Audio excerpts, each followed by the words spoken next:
Hey guys, welcome back to the channel. As you guys can see, we have the Corvette still on the lift behind us. We'll be working on it yet again. Today we've got a couple small projects to help move us along with the progress of this build, rebuild, upgrades, I don't know, whatever you want to call it. But I've actually had a number of parts sitting around for a while, and it's about time I get them finally bolted them on and get them off the floor, get them out of storage or whatever. And the parts that I've had laying around are actually Corvette ZR1 parts. The first part is going to be a set of brake duct guides, if you want to call it that. What this does is actually help direct air toward the brake caliper. And that's what these are. So these will bolt to the lower control arm. So this is the passenger side, and it will mount like this to the lower control arm. So the lower arm is going to look like that. And any air that comes past, hits this duct will be kind of going up like that and toward the brake caliper. So this is what I'm talking about. This is the lower control arm, and these ducts basically fit in like so. And any airflow that comes under the car will get directed. It'll kind of, I'm going to show the camera. So any air is going to come here, get blown past the duct, past the lower control arm, and past the sway bar and into the brake caliper. So these are our first set of ZR1 parts. We've actually already done the driver's side. That was kind of the test. So what we need to do is actually drill two small holes into the lower control arm, because these ducts actually bolt to the lower control arm. They bolt to the lower control arm with a metric 6, so a 6mm size, and the thread pitch is 1 inch. It's M6 by 1.0, and so that's your thread and your pitch as well as the size, and that will go fit perfectly in these holes and will bolt to the lower control arm. So we have the brake duct guide, if you want to call it that. We have that actually hanging by a Sharpie marker. It's the perfect width of the sway bar hole, and it's the perfect width of the hole for the sway bar that's going through this duct. As you can see, we just lined up the guide with the control arm. As you can see, there's a perfect casting line, and it's where you want it to sit. And what I ended up doing was I ended up using a little needle nose. This is from Harbor Freight, I don't remember. Little needle nose pick, and I just did an outline here, and there's an outline back behind the guide. So you can actually take that out, and there you go. So we're gonna drill this hole and drill this hole.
Here's our 6mm tap, and we're just gonna slowly tap this.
that is one tapped hole. And you guys will see a whole bunch of metal flicks come down. Yep, there you go.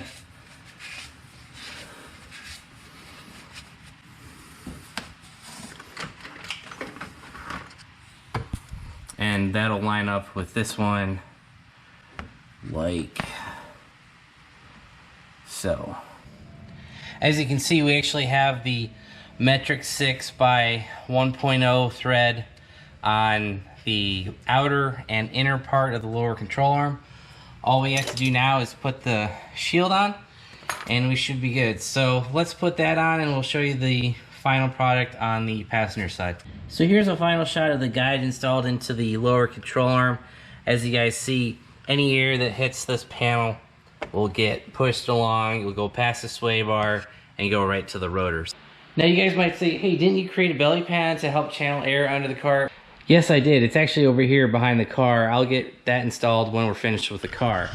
We're just not there yet. But honestly, guys, I'm not worried about these brake deflectors, guides, whatever the hell you want to call it. I'm not worried about it creating drag or anything like that. These are standard equipment on the ZR1. The top speed of those, I think, are 203 miles an hour. Not that this car will ever go 203, but you know, it came on the C6 ZR1. It came on the C6 Z06 Z07, which is basically a Z06 with the ZR1 suspension without the blower. It also came, it's standard equipment on the C7. The C7 base models even have versions of these.